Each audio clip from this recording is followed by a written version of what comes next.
Oh yes, that is the beginning. Into the stands. এবার যেন শেষ পর্যন্ত ফরচুন বরিশাল চ্যাম্পিয়ন ট্রফি কেড়ে নেওয়ার জন্য একসাথে জোড়া চমক দলে ফেরালেন গ্লেন ম্যাক্সওয়েল এবং ডেভিড মিলারের মতো হার্ড হিটার ব্যাটসম্যানকে ফরচুন বরিশালের বড় ক্যাপ্টেন তামিম ইকবাল। আর যা দেখে একেবারে মাথায় হাত দিয়েছেন ঢাকার সুপারস্টার তারকা শাকিব খান। হ্যাঁ দর্শক, বিস্তারিত জানেন পুরো ভিডিও জুড়ে। এবার যেন বিপিএল লিগে দেখা গিয়েছে অবিশ্বাস্য বোলিং পারফরমেন্স, এমনকি অগ্নিঝরা ব্যাটিং পারফরমেন্স করে পয়েন্ট টেবিলের 1 নম্বরে গিয়েছে ফরচুন বরিশালের মতো শক্তিশালী দল। আর তামিম ইকবালের কথা হলো যে এবারে বিপিএল লিগে যে কোনোভাবে হোক চ্যাম্পিয়ন ট্রফি নিতে হবে আমাকে। আর এই প্রত্যাশা নিয়ে যেন আরও ব্যাটিং লাইন শক্তিশালী করতে গ্লেন ম্যাক্সওয়েল এবং ডেভিড মিলারের মতো হার্ড হিটার ব্যাটসম্যানকে দলে ভিড়িয়ে ডাবল চমক দেখালো ফরচুন বরিশালের বড় ক্যাপ্টেন তামিম ইকবাল।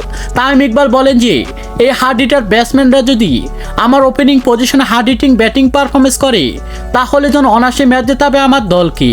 কারণ হলো যে এদেরকে দেখা যায় ফ্রান্সাইজি লিগ এমনকি নিজের দলে হয়ে হার্ড হিটিং ব্যাটিং পারফরমেন্স করে অবিশ্বাস্যভাবে ম্যাচ জিতিয়ে থাকেন এই হার্ড হিটার ব্যাটসম্যানরা।